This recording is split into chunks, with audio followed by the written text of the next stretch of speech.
Let's see. So Guillermo is saying, this is jumping back into the discussion of talking about salary with your agent, and he's saying that I think that one is afraid of discussing the salary because you may think that they might not hire you. But how do you know how much you're worth?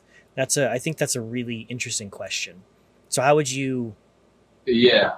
Um, well, just like any job, uh, the first thing you can use as sort of a place to start would be what they offered you. Mm-hmm. A company's uh, offer is never going to be what they can or would pay you. So, for an example, if I go start working at a job and they say, I always like using the number 100 just because it's easy for anything like this. So Right. they go, we're going to pay you $60 a day or whatever, right? Well, if they're going to pay you $60 a day, chances are they could go up to 100, so like 100%. Like that's where their max is. But they're not going to be like, hey, you want to work for a company? Here's 100% of what we would pay you. I feel Right. like whatever that starting pay is will give you a pretty good idea of where you can go.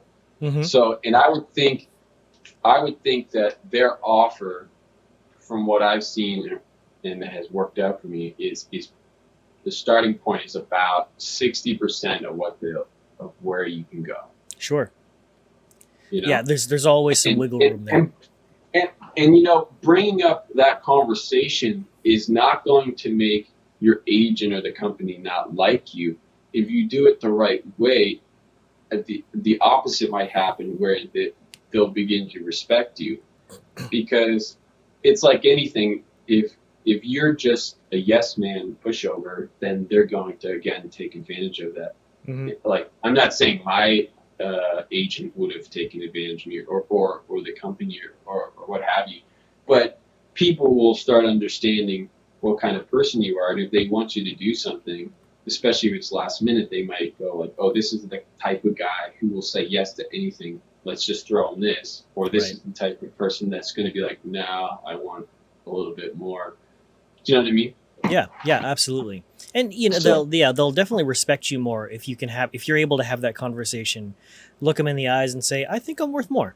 Let's yeah, have that discussion." yeah. Versus I feel like a lot of people also have the idea that having the conversation is, "Well, you pay me more or I leave." Are you interested in learning the 7 alarming things that cruise ship contracts are hiding in the fine print? Go to shiplifetv.com/contract secrets and find out for free. Because one of the biggest problems that I see with new hires is that they don't know what they're signing up for. And they show up on day one and they're expected to know everything that's in a 6-page legal contract. So go to shiplifetv.com/contract secrets to watch almost an hour's worth of free content where I break down a 6-page contract and you can learn everything that you need to about vacation, schedule, pay, overtime, benefits, and so much more. That's shiplifetv.com/contract secrets to become a member of the Shiplife TV community and get free access to the crew library. Now back to the video. It is a discussion. So you have that conversation. For example, I work with as a videographer and an editor. I worked with ABS-CBN, which is a international company based in the Philippines, but I work with them out in Los Angeles, and they made a mistake. Oh, Rochelle is in the chat. She No says way. hi. I had her on the podcast a few weeks ago. Yeah, she was telling me, right? You guys Yeah. don't know each other though outside of No. meeting on No. Yeah. Cool. But that was such a small world. She's a good girl. I like Yeah. her. She's the best. Absolutely. What's up? What's up, Rochelle? But yeah, when I was talking to them, there was this issue with my pay, and so I was getting paid like $50 an hour for a shoot, and then what happened was they didn't realize how much they were paying me, and then when they finally looked into the books, they were like, "Whoa, we realized that you're getting paid $50 an hour," and then she looked at because she was looking at something on the invoices. Regardless, she said, what we normally pay people is $25 an hour. And I said, well, my rate is 50. Yeah. So, but at the same time, I said, APL guys. yeah, yeah, exactly.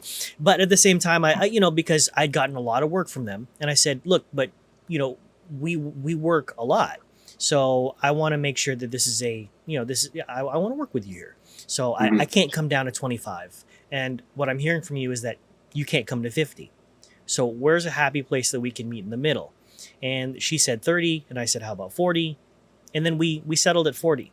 And I figured, okay, that's fair because it's something that's consistent. Yeah, that's cool. Yeah, absolutely. That makes sense. Versus if we started off and I said my rate's 50 and she said 25 and blah blah blah blah blah. So it was a discussion. But another question I have, relating to this, because you could have you could have quite easily go, oh, I'm afraid to lose this client. Oh, I better just take 25.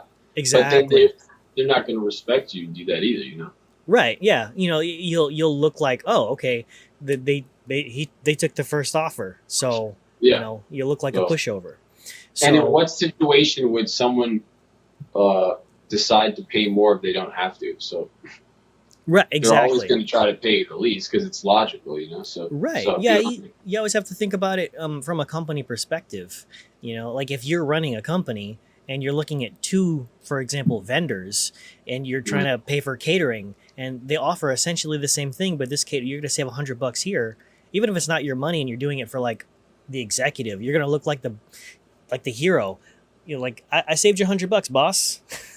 It only makes sense. You know what could be kind of cool to bring into this conversation with this idea of pay is this thing my friend Alex, who's a producer for me, he said, it's like the main reasons you get gigs in the entertainment world is that's like not so much like money too, is like if you're a good hang, if you're so talented that it's just like stupid, and that if you have a big enough name that working with that person will put your name up higher.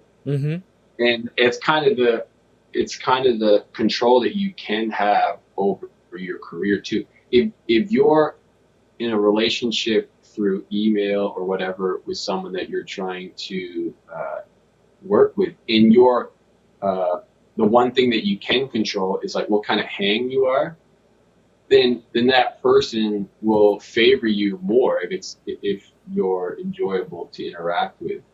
Like you can't control if your name's huge right away with something, but you can always control if you're like nice and easy to get along with. Like some people just go like when we're saying like get what you're worth, we're not saying like be like a diva and then start shutting down offers. Right. It's like be cool.